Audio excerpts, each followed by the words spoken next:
Assalamualaikum warahmatullahi wabarakatuh. Perkenalkan, nama saya Nadia Sukma Prihantini, absen 26 dari kelas 12 MIPA 3. Di sini saya akan menjelaskan tentang materi korosi dan praktikum yang telah saya buat sebelumnya. Apa sajakah yang akan kita pelajari pada materi korosi? Yang pertama, pengertian korosi. 2. Faktor penyebab korosi. Yang ketiga, praktikum. Yang keempat, kesimpulan dan cara mencegah korosi. Yang pertama, pengertian korosi.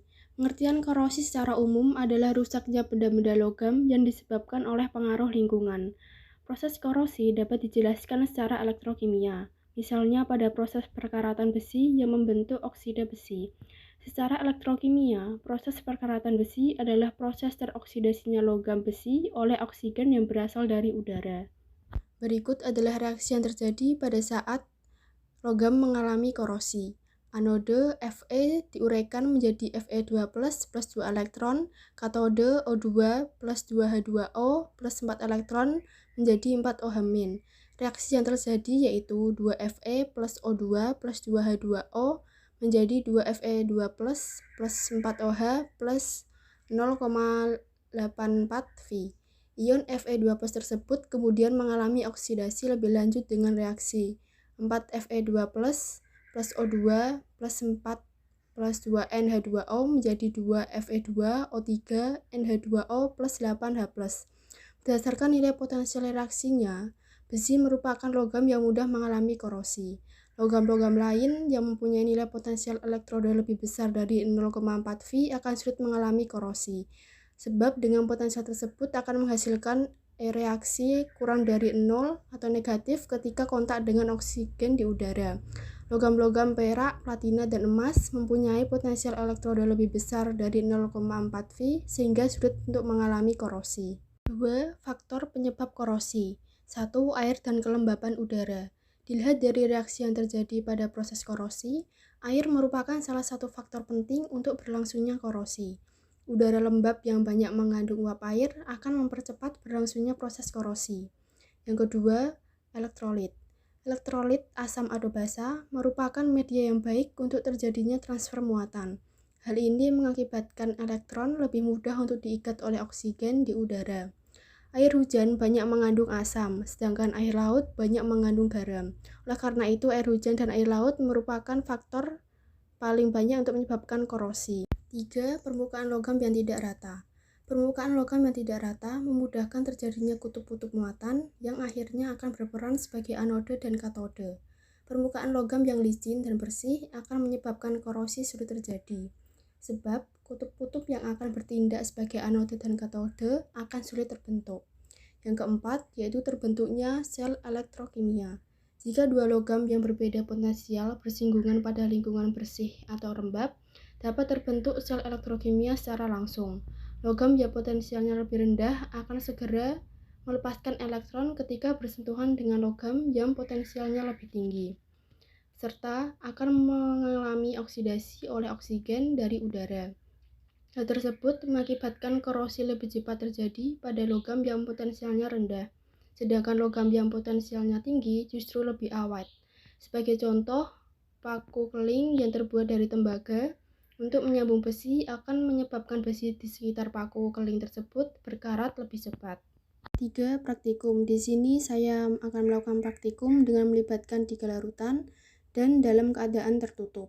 Alat dan bahan yang digunakan: 1. Paku, 2 gelas plastik, 3 karet gelang, 4 larutan garam, 5 larutan sabun, 6 air biasa, 7 kertas label, dan 8 spidol. Tujuan praktikum ini dilakukan yaitu 1. Mengetahui faktor-faktor yang dapat menyebabkan besi mengalami perkaratan atau korosi.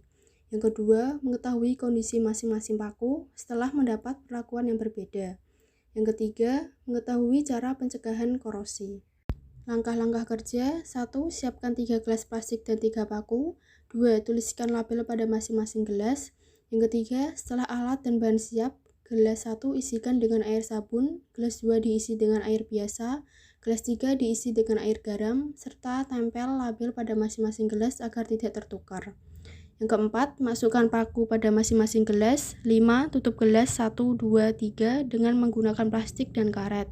6. Amati perubahan yang terjadi paku masing-masing gelas selama 5 hari. Hasil praktikum yang pertama, larutan garam kondisi paku setelah 5 hari yaitu cukup berkarat, kondisi air sedikit menguning.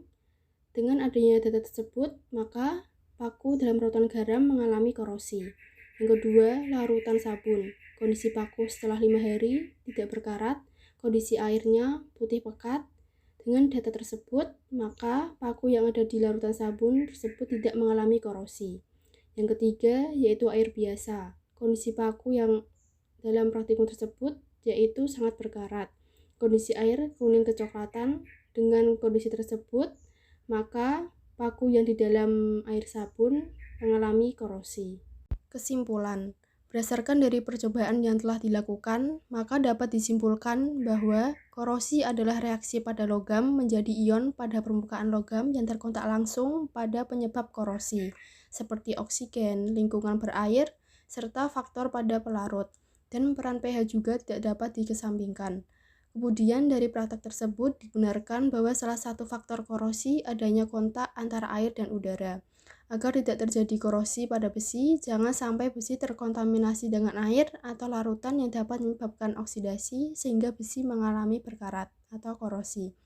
Jika kita menghindarkan besi dari air, maka besi tidak dapat bereaksi dengan oksigen yang dapat membuatnya berkarat. Yang terakhir, cara mencegah korosi. 1. Pengecatan. Pengecatan berfungsi untuk melindungi besi agar tidak bersentuhan dengan air dan udara. Pastikan proses pengecatan dilakukan dengan sempurna, jangan sampai ada bagian yang tidak tertutup oleh cat. Hal ini karena besi yang terlapisi cat juga akan terkorosi jika bagian yang tidak terlapisi cat mulai terkorosi. 2. Melapisi logam dengan krom. Krom memberi lapisan pelindung pada logam melalui proses elektrolisis, sehingga logam yang dikrom akan terlihat berkilap. Krom masih dapat memberikan perlindungan meskipun pada suatu lapisan krom tersebut ada yang rusak. Yang ketiga, membuat paduan logam.